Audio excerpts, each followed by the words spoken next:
reaching out to your internship? Or it's like this month? Alright. You guys feel thrilled? You ready to do this? Yeah. Alright, so today my topic will be about professional development. I just think this is essential in life, especially as young individuals growing up.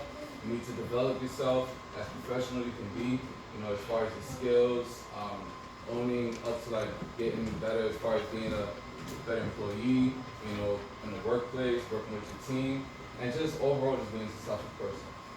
So before I begin, do anybody know what professional development is, in their opinion?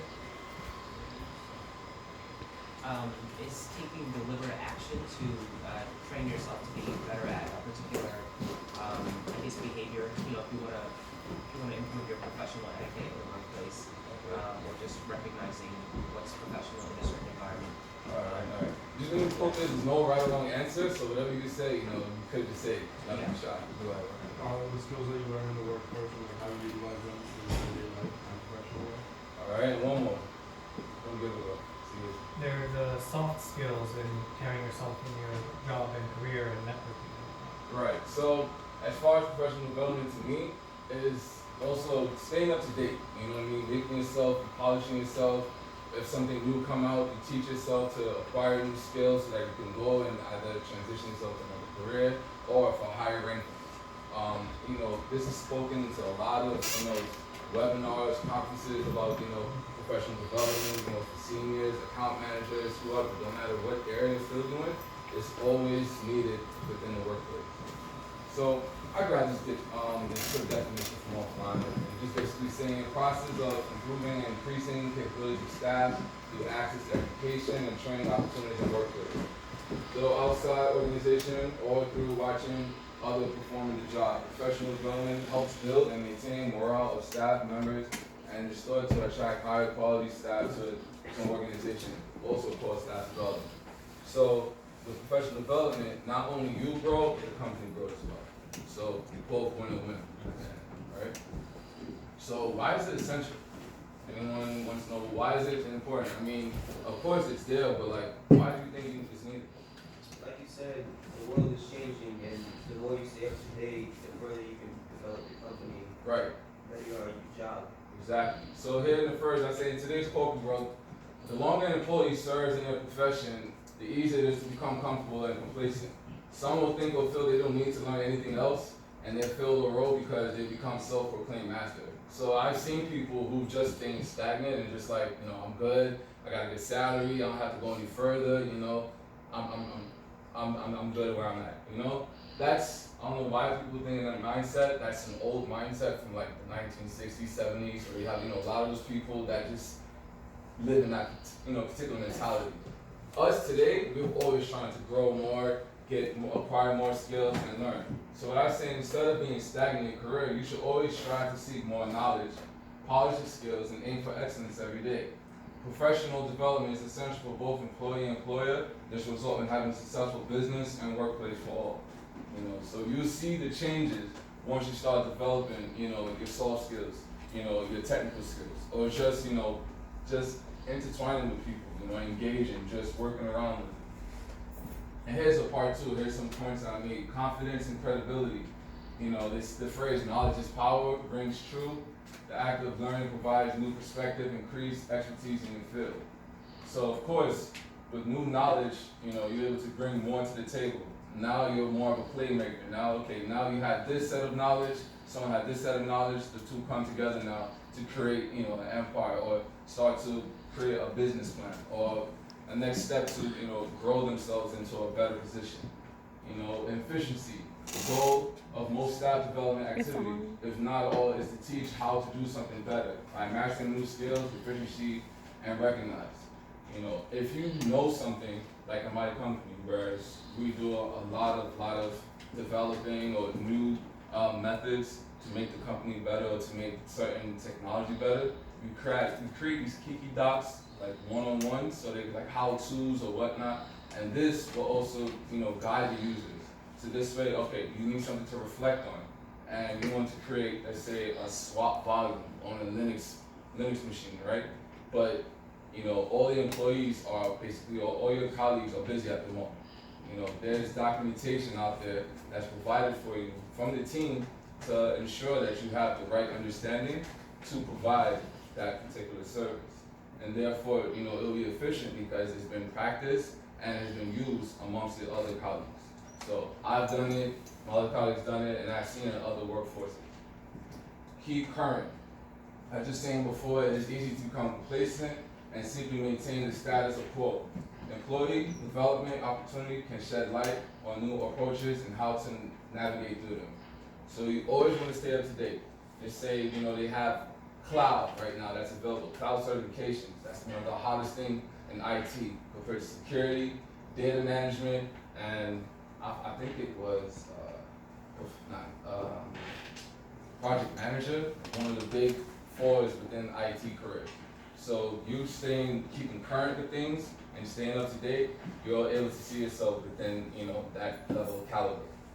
Interpersonal skills, as the student mentioned before, can contribute much to the business in terms of improvement and efficiency. Also put barriers to effective communication. So, you know, in IT, everything is technical. You know, trying to explain to someone, you know, why a CPU is basically, you know, is spiking up, you know what I mean, having spikes, whereas it's having high utilization and sometimes low utilization. You have to explain that to a non-technical person, you know. So if you don't have those type of soft skills to talk to someone who's non-technical, then, you know, you need to just go back, you know, learn the actual technology, or try to find a way to explain to the other person that they can comprehend what you're trying to teach. You know, not everyone is tech savvy. So if you're able to show someone and explain to them what exactly you're doing, and they get it, you're learning and they're learning. So it's a win-win. And investment in the future. When you acquire a new skill, you are investing in yourself for the future. The investment can help transition you into a higher ranking role, seek other career opportunities. Of course, doing this, if you're going for your certifications, you're investing in yourself. You know, you're going for the top security certifications that the businesses are looking for. This plays a key role.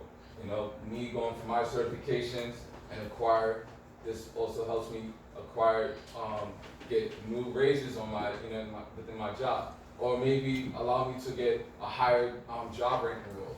You know, I'll move from associate to senior. Just because, you know, I acquired certifications, I passed certain curriculums, and now I'm here where I'm at today. So doing that, and also you can look back like, wow, I've done so many accomplishments. Now in my future, I'm finally able to see the results of what I did when I was younger.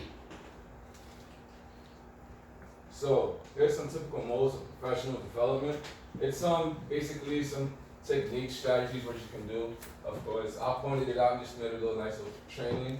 I just grabbed that off there. Training. If you have any time available, 20 minutes, 30 minutes, an hour, who cares? Train yourself. Learn a new skill, dedicate yourself, and do so. You've probably heard this millions of times. Practice. Well, yeah, once you're done and you make sure you master it, then move on to the next. Individual reading, studying, and research. You know, just go out there and do some research about something if you're not familiar with. If you do know, if somebody asks you and you don't know the answer, you know, just don't make them leave it on a dead note. Let them, I'll get back to you and do some research, come back and show your interest and your growth that you're able to acquire new knowledge. That also shows, you know, a lot of interest to employers. Study groups among peers. If you guys not already done so, get into groups. You know, you probably guys already in groups where you call each other on the weekend and night, talk about this work and that work, and this way you could, you know, pass the exam. I do so all the time in college and on my job. So, online courses. I have another page that have all the links and stuff to show you where to get some free online training. You probably guys are familiar with this. So, conferences and webinars. So they have a couple of them that's free. You know, it's available. You just gotta search and look for them. Sometimes it may require you to at least have some type of, you know, status or, you know, put some money up or whatever. Who cares? Do so. I know, you guys familiar with Meetup? Yeah. Meetup? Yeah, those are like free, you know, network sessions where you can go and meet other people in your same field. Like, why not take the opportunity? Get a business card, get like 50 of them, and then just start selling yourself.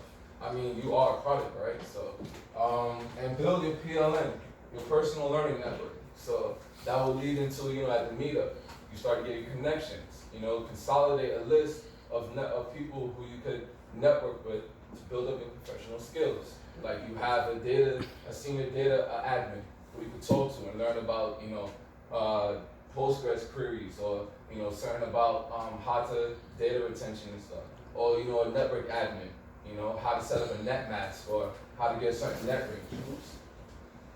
So doing that, you'll see yourself like, okay, I'm slowly building up a portfolio and the connections full of, high-end professionals. I'm definitely going down the right path. So the impact of professional development. Again, I got this from the internet, so it will be needful. So 78% of employees have access to professional development.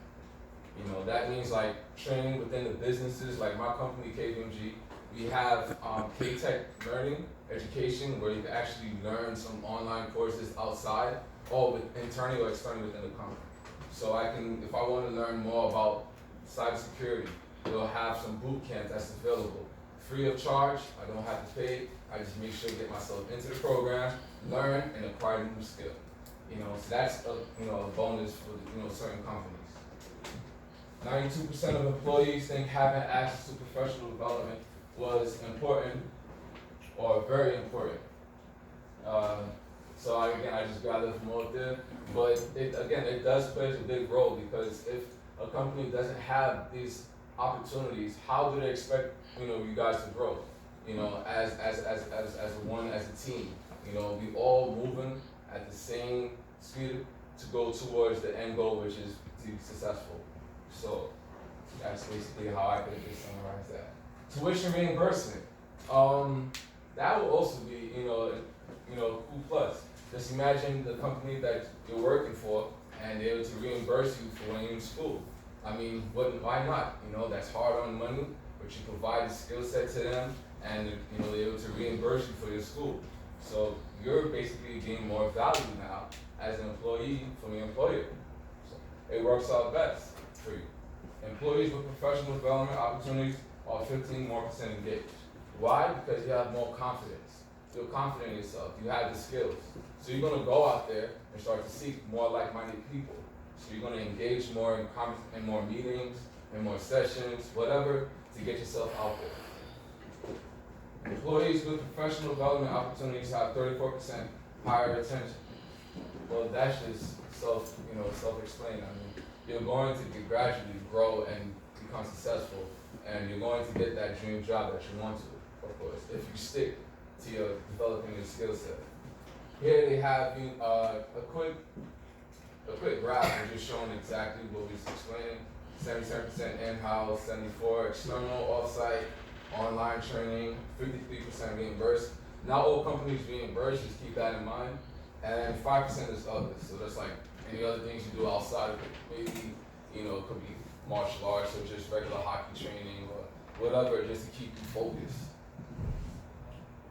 All right. And here's some top online training courses to boost your career. You guys probably familiar with it. Udemy, Code Academy, Khan Academy, Unlock Academy, that's another one upcoming for coding. It's a guy, he was a recent convict, but he actually taught himself coding, and now his goal is to teach 2,020 people coding by 2020. So it's kind of cool, I'm part of it too. And then you have MIT, so that's basically all MIT free software training you can learn online. You can go, sign up, do whatever, and get the top best training. Here's a quote from Malcolm X: "Education is the passport to the future, for tomorrow belongs to those prepared for today." So if you're not preparing for today, then your future, well, the end result of it, right? It's gonna be done. And I just, got this little icon right here. Key to life is to keep educating yourself. You're always learning every day, no matter what is it you're reading, you're cooking, you're doing some type of sport, you're learning something new that's gonna, gradually make you a better person. Thank you.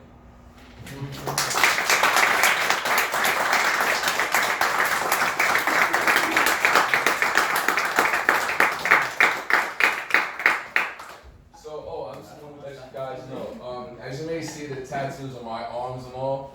Yeah, so I actually got them before I got into KPMG. Just want to keep that in mind. Don't get your sleeve up. If you do have tattoos, make sure you wear long sleeves and all, because they do watch that and they will, take note of that. Sometimes you may, hinder yourself from actually getting hired. So if you do wear tattoos, wear long sleeve shirts all the time, maintain. Because once you hired, they can't say anything after. But yeah, this is all after I got the position. I got where I'm at right now, so I just want to let you guys know on that. All right, so I can take any questions. You can start. Go ahead. Hi there. Hey, what's your name, man? Oh, okay, I'll go. My name is Away. I was curious, since you did move up quite a bit, how do you make it known that you are interested in advancing? Is it more, through just getting the certifications in the first place, and then, how do you put that on the radar of people that would be in a position to, advance you in rank, and how would you identify them as well? So basically saying like, how do I keep on advancing as far as going up the scale? Just like making it known, like making your intention known to, I'm not entirely sure who would be responsible for the promotions and the higher raises, like. So, alright, so my thing is, I look for myself growth. So when I do so, I'll probably go out and acquire new training. I don't really look towards like getting paid more or business opportunity, I just do it for myself. Because I know my goal in the end is that I want to be an independent contractor doing my own work. And I need to acquire these skills no matter what. If I get money or not, I know I'm going to possess something at the end of it. And that's the reason why I've always seen myself. I have peers of mine, who've always keep going more, excelling, getting certifications, and it's like motivating me to get where I need to be. So I don't always look for like the fruit of it, because I know I'm not really a fruit eater. I'm like more of a meat guy, so I know I want a bigger platter than just fruit. So that's pretty much how I can explain it. Okay. Anybody guys? Yes, my name is Chase. Nice to meet you. So you have consistently been bettering yourself, and I'm guessing that started before you completed Npower. However, after completing, what made you want to continue learning more? Was it something that you learned here? Was it something from beforehand? Like, what I'm basically asking is, after completing Npower, what drove you to keep taking those next steps? So basically, I always see myself, I like challenges. So, if I'm able to, something challenging and get me to the next step, then I'm going to take that next step, If I'm going to get into, like myself, I'm teaching myself coding. So that Lock Academy that I told you guys about, I signed up, I seen it, I watched the guys' videos, just analyzing and just being, I was a bit skeptical about it. But then once I see how promising it is, I'm like, you know what, why can't miss this opportunity? It's free. And then you pay additional, I think it was for a certain course like $100, $200, where you have all access, to like certain tools, and you speak to people in real life time and all. So I was like, why turn this down? If I could spend $200 on a trip or sneakers, then I could take $20 invest in myself. So that's how I always see myself doing so. I just keep myself at a balance. I mean, don't get me wrong, I'm going to buy probably something that value. But, I keep a balance of both. Investing in myself and my future. So, anybody else? Anthony, how well do you feel that the Tech Fundamentals program has prepared you for higher levels of IT, like cybersecurity and Network Plus, and Linux and all of that stuff? So basically, it was like the setting ground for me. You know what I mean? It basically establish those connections that I didn't have, that allowed me to reach in and engage. Because without, I had prior knowledge before I did started Npower, the computers, because I went to school for electrical engineering and computers. So I actually was doing Cisco stuff, a little training and all. And when I got into Npower, I was like, oh, this is a piece of cake, And then I was like, I could get my A+ certification, then you get more in depth. So started studying more, doing a lot more trainings, and I got my certification, and I just kept going further. So that's how I look at it. My name's Mihai, and how well did your college education prepare you for your actual career? Was it more or less effective than what you learned independently? All right, so college, I'm currently still in college right now, and actually I've always tell everybody this. I actually was in college before I did Npower. I was in City Tech. Like after I graduated from Trinity Tech, I went straight to City Tech. I had no guide. I had no help. My father didn't really know. You know what I mean? He was just like, go to school, go to school. He's from the Caribbean, so like, just get your education. Oh my God. So I did it. I rushed, and I had a horrible schedule, and I dropped out. You know, I didn't even withdraw. I didn't know what withdrawal means. I was 18. Like, who cares? So I dropped out. But I said it was just the peers around me that really motivated me. Because as today, as I come to you dressed up, I kid you not, I had the same one of my friends on the block dressed up the same way. He was in a briefcase, suit and tie, and I never seen him dressed like that before unless he was going to church or something else. And I asked him, what you do? So it was Npower. So I really would say it's like my peers around me that really motivated me and got me where I was. And less of a school, but now I'm back in school, getting my education. I see I got 2 more hands over here. I just wanted to ask you, what things did you do personally as part of professional development? Okay, so what I did was focus. I did martial arts while I still currently do Kyokushin, so that developed a more focus, and you know, it always pushed me to the next level.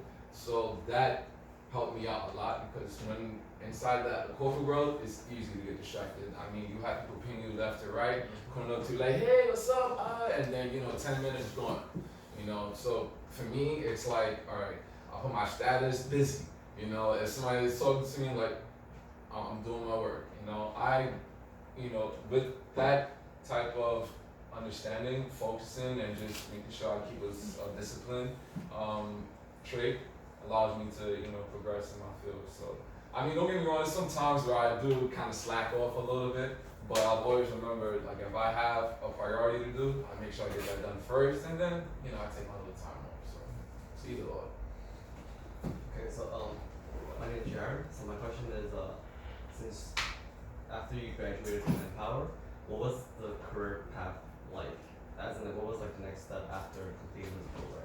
So after the TSC, As in, like, or the cyber, because I did the cybersecurity and the TSC. yeah. So you went to cybersecurity straight after the A+ certification. Mm-hmm. So I just want to know, like, how was like that transition? So that was actually around when I graduated and got my A+. It was kind of like, all right, here, you know, you got everything you need to get. You know, I didn't get to land in the job that I was interning because I wanted to get another opportunity. It was just extending my internship, but I was basically living the contract life. You know, I was getting Robin Half Technology, if you guys are familiar with that. It's a contracting-based IT company, very cool. Sometimes, you know, you had the good days where you got contract jobs that get paid 25, 30 an hour, sometimes 8. So that was basically on and off for me, and I needed something consistent. And I was also working at FedEx at the time too. So I was doing 2 jobs at the time, and I was like, you know, it's not gonna be my life with, you know, the skills that I possess.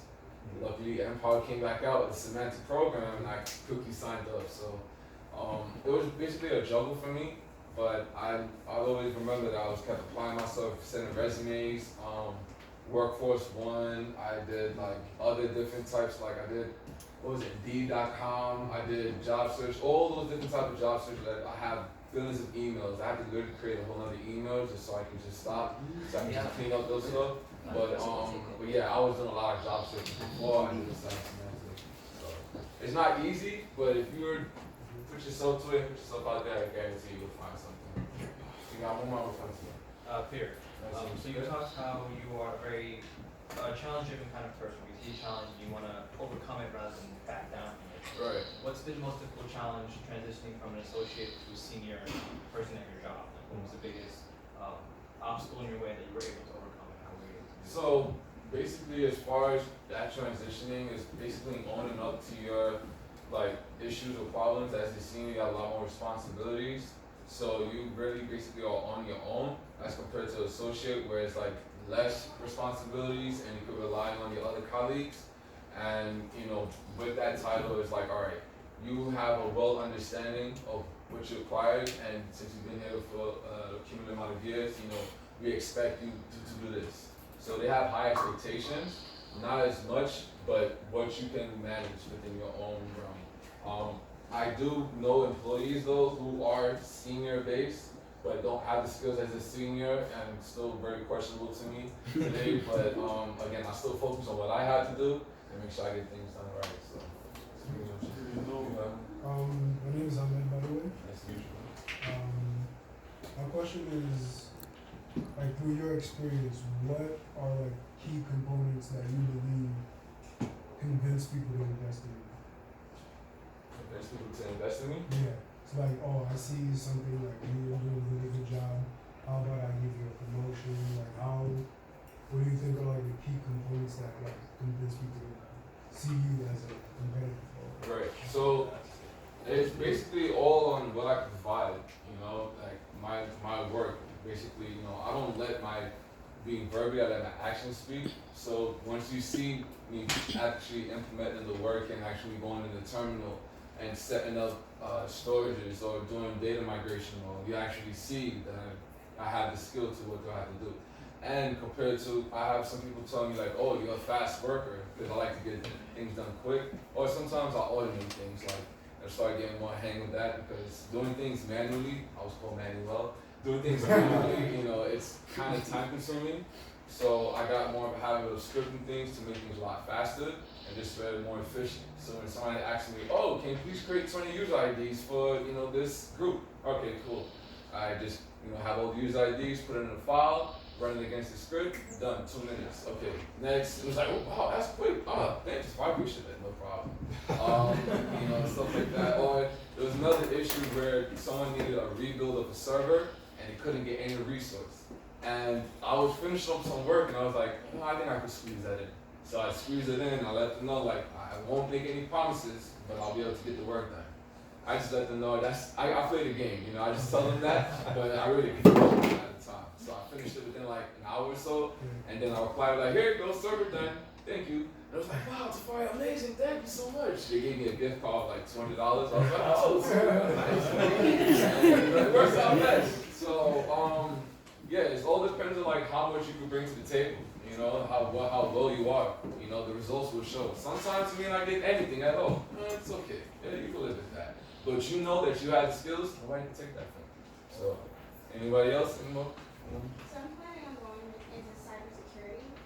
Would you recommend working first to gain experience and then applying for cybersecurity, or going straight into it? Sometimes going into the fire is actually kind of the best thing. If you get into it, you know what I mean, just so you can learn. If you have prior knowledge to it, you know, it's always best because there's a lot of acronym usage in cybersecurity. I know when I first started KPMG, I was an analyst and they were speaking all of these acronyms and I was like, oh my goodness, good thing, you know, I was studying and keeping up. But sometimes they create their own. So I think it's best if, you know, acquire some knowledge of yourself. Just teach yourself a little bit, prior to taking some exams or learn some, you know, security controls or just whatnot, and then see how you can apply that inside in the field. And also, if you know anybody within security, also ask them certain questions. What's your day-to-day life is like? What do you do? And this way you can get an idea like, all right, this is what I see myself doing. This is what I should study for. One more? Do two more. All right. I was wondering, does KPMG offer like any courses or in-house, like as you presented, In-house. like any in-house teachings? So they have internal training that you can do. It's free $99. You don't have to pay anything. $3.99. Wow. You just have to pay. I know. I just kind of. You could just pay. You literally just have to make sure that you go to the class because that is mandatory. They do have like an attendance. They check off, and if you're not there attending, it will go back to your manager. But in most cases, they have like an exam where you take and get certification. So there is internal and external training, which I just signed up for too, for some data storage. So I think that's coming in 2 weeks. So see how it goes. What kind of internal trainings do they have? So some internal trainings would be, I don't know if you guys know like ServiceNow. You know, I don't know if you're familiar with that, ITIL. Yes. So ITIL is basically I use the thing every day. You know, I can actually. ITIL, it's more like, imagine going to a data, alright, basically it's a data area, it's an area where all data is captured, where a lot of ticketing, a lot of the processes, everything is being recorded. So to say an issue happens, within ITIL you can actually create like a ticketed forming, whereas, you know, everyone just put in like order a request or incident, they put in, they specify the dynamics or the server, the CPU is acting up, where and what time, and then you get the ticket assigned to you. It's probably the worst explanation I did, but there was like an internal training with that. We have our own actual teacher that comes in. Sometimes it's an internal employee that does it, or sometimes it's our external vendor that comes in and teaches us within the firm. So we'll probably dedicate like a whole week towards it. You don't have to do no work because you're in training, which is a good bonus. And that's pretty much it. You just have to get good results. So. Well, I was gonna ask, so I'm trying to take my network plus, sorry, and security plus by December of this year. I was wondering if it's wise to just study for both at once, or would I get like complicated? Just take one step at a time. So Network Plus, you'll find it comes to you easily because it's just dealing with like, you know, Network 101. So I don't know if you know about, you know, the OS layer, you know, the learn about certain classes, subnets, you know, class A, B, and C, and whatnot. Take that, learn it, get that certification, then security. Security is more based on it's actual real time. So they give you base scenario questions where you actually have to think outside the box.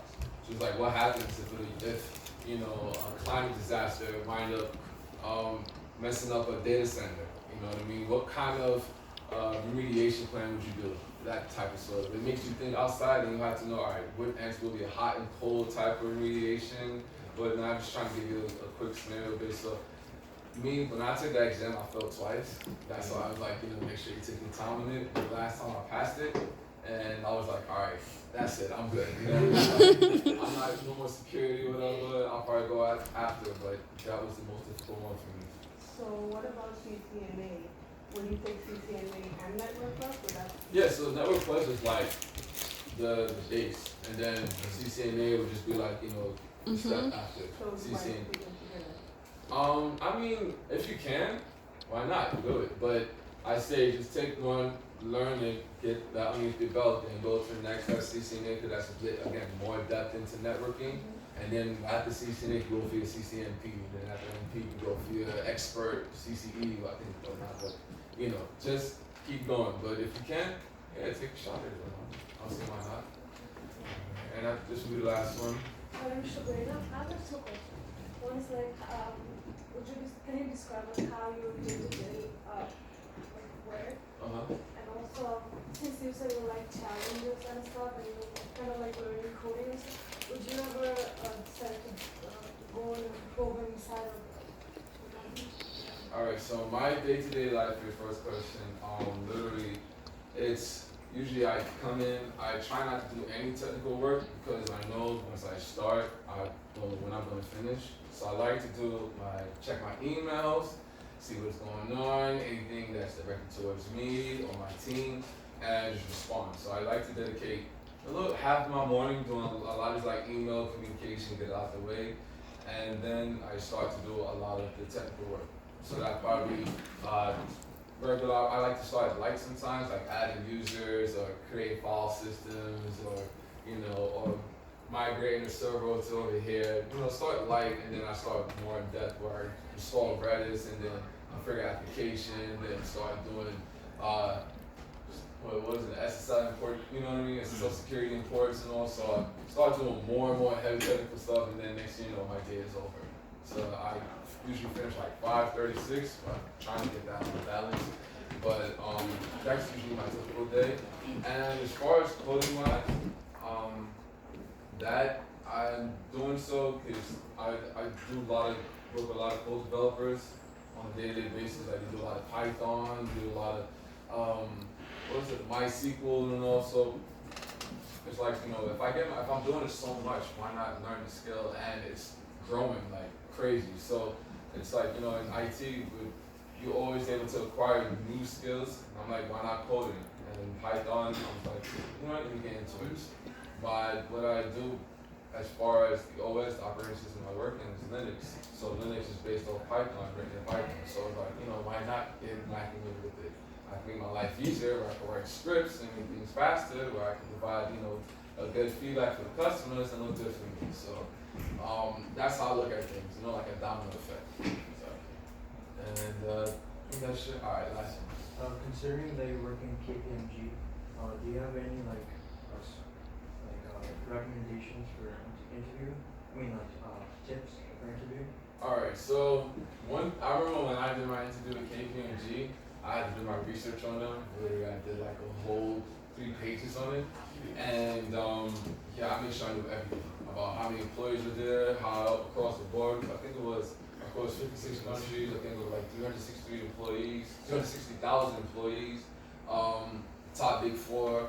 But then as far as tax and audit firms, so always do your homework, do your research, and then also if you know who is your interviewee, try to know who they are too. Look at their LinkedIn, see what they have on their professional skills, and try to get like 2 questions. So I see you went to so and so. Tell me about that.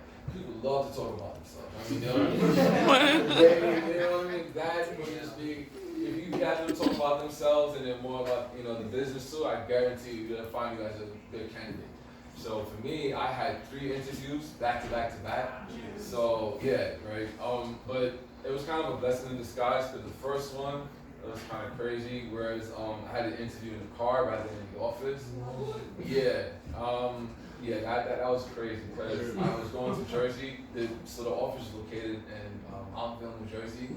And I've never been there before. So when I asked at Port Authority, the lady at the ticket booth, how do you get to Montville, she's like, oh, just take this bus and get up the stop. And that's it. I'm like, all right, I did so. I got up in the wrong stop, in the wrong area, and I was at least about like 5 miles away from my destination. I called my manager. I called him up. I was like, hey, I'm in this area. He's like, really? Oh, bummer. I'm gonna come to it right now. Stay right there. Mind you, it was raining and I was walking towards the area. I don't give up, I don't stop. Like I just keep on going. I don't care if it's 5 miles, I'm gonna get there.